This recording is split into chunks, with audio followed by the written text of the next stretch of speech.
Welcome to Clearing the Clutter Inside and Out with Julie Coraccio. Every Tuesday at 1 p.m., Julie interviews experts on all areas of clutter: physical, mental, emotional, and spiritual. Learn easy to implement tips on how to release clutter and get organized to create the life you choose, deserve, and desire. An award-winning professional organizer and coach, Julie also shares suggestions to help you live clutter-free for a more joyful and fulfilling life. Frustrated by clutter and ready to let it go? Need some easy to implement steps? Taken that first step but need a little more guidance? Our affordable PDF workbooks, 10-minute decluttering and eco-organizing 101 support you in letting go of clutter and getting organized. Check back, as we are always adding items that clients and consumers request. Learn more at reawakenyourbrilliance.com. In this month's bonus, I'm going to discuss a couple of ways and exercises to help you release clutter. I had a friend move to Hawaii last year, and she got everything she owned into 2 suitcases and 2 carry-ons. I can't even imagine that. She really had to pare down to what she needed.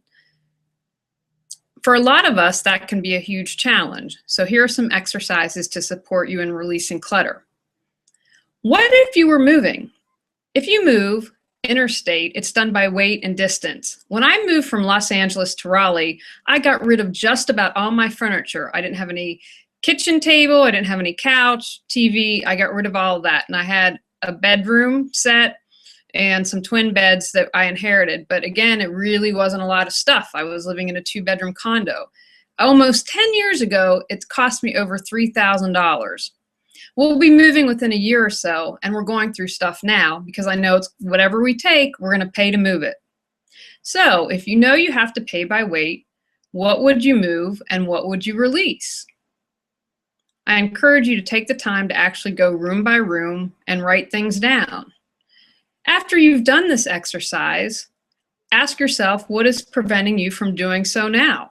If you would release it when you were moving, what's holding you back from releasing it right now? Here's another thing to think about. It's not pleasant, but what if there was a fire? What would you save? I can't even imagine what it would be like to have my home catch on fire. It would be devastating.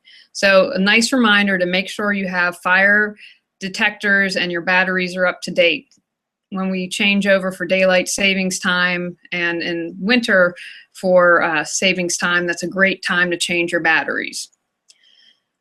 Some of the things I know I would grab if we had a fire include, of course, the most important thing, our cat Joey, although he'd probably be out the door before we are.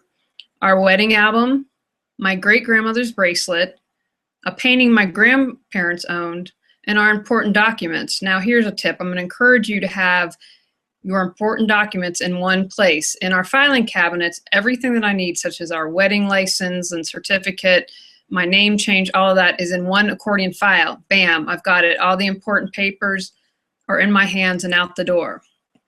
Realistically, you'd only have a minute or two, but for this exercise, think about what you could grab in 10 minutes. That's going to tell you what's important to you.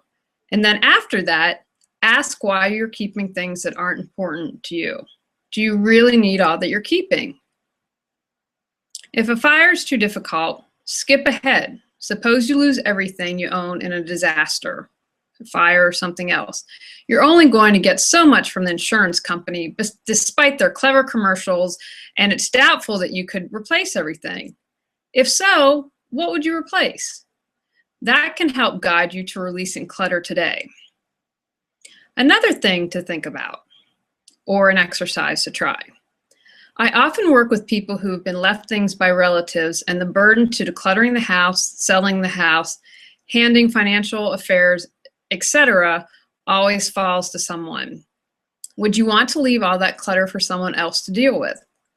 What would you want to leave to them that has meaning to you?